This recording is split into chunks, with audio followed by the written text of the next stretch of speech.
नमस्कार, बहुत स्वागत है आपका। आप देख रहे हैं ग्रैंड धर्मा सन्मार्ग। भगवान सूर्य और शनिदेव को प्रसन्न करने के लिए मकर संक्रांति के दिन कुछ विशेष उपाय किए जाते हैं। मकर संक्रांति वैसे तो देखिए साल में 12 संक्रांति है और जिनमें मकर संक्रांति का सबसे ज़्यादा विशेष महत्व है, क्योंकि सूर्य एक राशि से दूसरी राशि में प्रवेश करना संक्रांति कहलाता है और सूर्य के मकर राशि में प्रवेश करने को मकर संक्रांति कहते हैं। ज्योतिष कहता है कि सूर्य के सभी संक्रमणों में से यह संक्रमण जब भगवान सूर्य धनु राशि से शनिदेव के घर मकर राशि में प्रवेश करते हैं तो सबसे ज़्यादा महत्वपूर्ण माना जाता है। मकर संक्रांति के दिन सूर्य उत्तरायण होते हैं और इसीलिए इस दिन पूजा पाठ दान करने का अपना विशेष महत्व है। मान्यता है कि इस दिन दान करने से उसका फल कई गुना ज़्यादा हो जाता है और पौराणिक मान्यता के अनुसार मकर संक्रांति पर कुछ उपाय किए जाएं तो घर में सुख सौभाग्य सब बढ़ता चला जाता है। शास्त्रों की अगर हम माने तो मकर संक्रांति के दिन सूर्योदय से पहले स्नान कर ले। ऐसा करने से 10,000 गौदान का फल प्राप्त होता है। वैसे तो किसी भी आप तीर्थ स्थान, नदी, समुद्र में स्नान कर दान पुण्य करके कष्टों से मुक्ति पा सकते हैं, लेकिन प्रयागराज संगम में स्नान का फल मोक्ष देने वाला माना जाता है। और मकर संक्रांति के दिन गंगा जी शिव की जटाओं से निकलकर भगीरथ के पीछे पीछे चलकर कपिल मुनि के आश्रम से होकर सागर में जा मिली थी। इसीलिए इस दिन गंगा सागर और गंगा स्नान का भी महत्व है। लेकिन अब यहाँ पर देखिए, अगर आप घर में ही नहाना चाहते हैं, नहीं जा पा रहे नहाने के लिए आप कहीं भी, तब ऐसे में नहाने के पानी में गंगा जल या फिर 2-4 काला तिल के दाने डालकर नहा लें।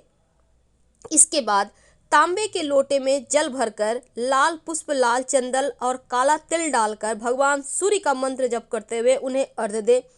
अर्घ्य देते समय आपकी दृष्टि गिरते हुए जल में प्रतिबिंबित सूर्य की किरणों पर हो, ऐसा देख करिएगा।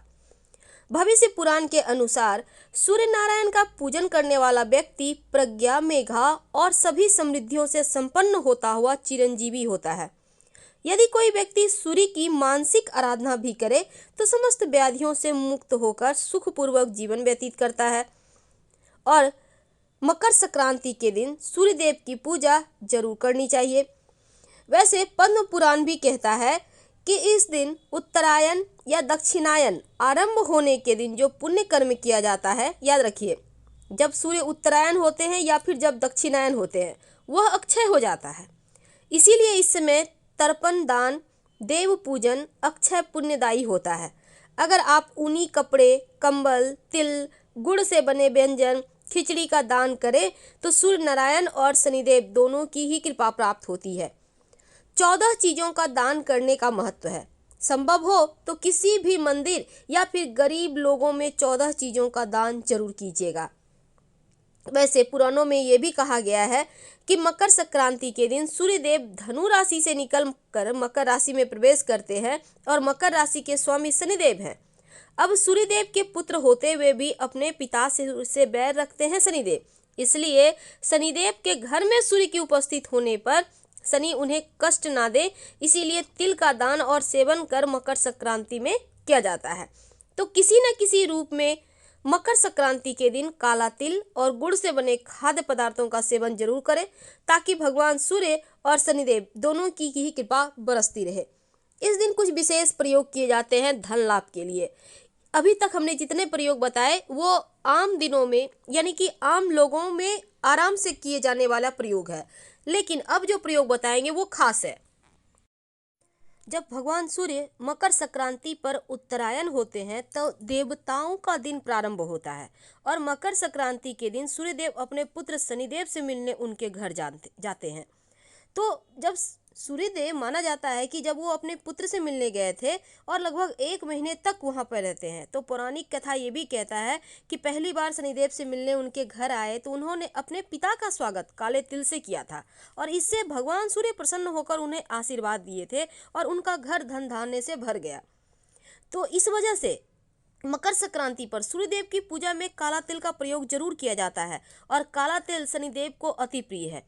उनकी पूजा में भी काला तिल अर्पित किया जाता है तो शनिदेव भी प्रसन्न होते हैं। इसलिए इस दिन काला तिल का प्रयोग हर जगह करना चाहिए, दान भी करने में, नहाने के पानी में डालने में, सूर्य देव की पूजा में और शनिदेव की पूजा में, तो दोनों की ही कृपा आपको मिलती है। अगर आपकी कुंडली में सूर्य नीच की स्थिति में हो, यदि मकर संक्रांति पर सूर्य देव की आप विशेष पूजा करें या सूर्य यंत्र लाकर आप स्थापित करें तो दोष कम हो जाता है। अगर आप इस दिन मकर संक्रांति के दिन भगवान सूर्य को जल देते समय जल में एक चुटकी काला तिल डालकर अर्पित करें तो यकीनन आपका सूर्य बेहतर होता है। ज्योतिष कहता है कि अगर आपका सूर्य बहुत गड़बड़ है तब बहते हुए जल में तांबे का सिक्का या चौकोर टुकड़ा प्रवाहित करने से सूर्य दोष कम हो जाता है। अगर आप लाल कपड़े में गुड़ और गेहूं बांधकर किसी जरूरतमंद को दान करते हैं तो हर इच्छा पूरी होती है। मकर संक्रांति के दिन गुड़ और कच्चा चावल बहते हुए जल में प्रवाहित करना भी शुभ माना जाता है और ये प्राचीन काल से होता आ रहा है। वैसे सूर्य देव को प्रसन्न करना हो तो इस दिन पके हुए चावल में गुड़ और दूध मिलाकर खाना चाहिए, यानी चावल का खीर, या फिर आप चाहें तो चावल बनाकर उसमें दूध गुड़ मिलाकर थोड़ा थोड़ा खाएं। सूर्य देव प्रसन्न भी होते हैं और शुभ फल भी मिलता है। जितना ज़्यादा संभव हो गर्म कपड़े, घी, चावल, दाल की खिचड़ी और कंबल इस दिन आप दान जरूर करें। जो भी चीज़ आप दान करते हैं कम से कम 14 की संख्या होनी चाहिए। एक ही चीज़ जरूरी नहीं है, सारे चीज़ मिला के 14 की संख्या में आप दान कर सकते हैं। सबसे ज़्यादा महत्व तिल या तिल से बने मिठाई के दान करने का है। मकर संक्रांति के दिन एक महाप्रयोग किए जाते हैं और वो प्रयोग है दीपक और कौड़ी का। सबसे पहले तो मकर संक्रांति के दिन सुबह में शुभ मुहूर्त में आप 14 की संख्या में कौड़ियाँ ले लें। अब इन्हें थोड़ा सा कच्चा दूध ले लें, उसमें 1-2 पंखुड़ी केसर का डाल दें, केसर ना हो तो 1 चुटकी हल्दी डाल दें। अब इससे कौड़ी को अच्छे से धोकर, यानी कि उसको स्नान कराना कहते हैं, स्नान करा लें। अब गंगा जल से शुद्ध करें, एक प्लेट में या पूजा के किसी बर्तन में आप इसको रख लें।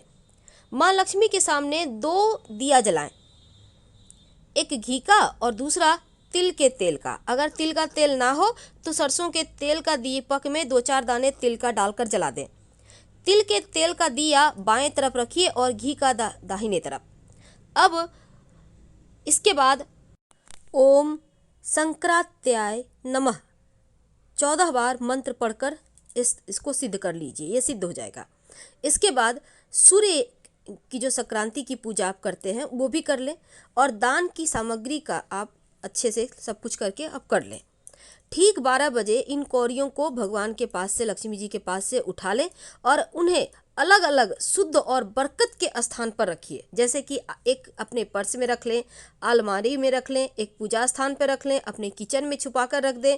सब जगह लाल कपड़े में बांध कर रखते जाइएगा। अपने बेड के नीचे रखें, काम करने के जगह पे रखिए, भंडार घर में रखिए, यानी हर जगह रख दें। बाकी सारे बचे हुए आप उठाकर माँ लक्ष्मी के तस्वीर के पीछे में छिपा कर रख दें या साइड में। तो ये काम सिर्फ संक्रांति के दिन ही करना है। इसके बाद दीपक का स्थान बदल देना है, यानी कि जो पहले दाहिने तरफ था उसे बाएं तरफ रख दीजिए और जो बाएं तरफ था उसे दाहिने तरफ रख दीजिए। अगर जल कम हो रहा है तो फिर से जला दीजिए उसको। और तिल के तेल का दीपक शाम को दहलीज पर रख दीजिएगा और घी का दीपक तुलसी के चौरे पर लगा दीजिएगा। यह प्रयोग सुख, समृद्धि, धन धान्य, लक्ष्मी और सफलता सबको बढ़ाने वाला है। जरूर करें। हम फिलहाल विदा लेंगे। धन्यवाद।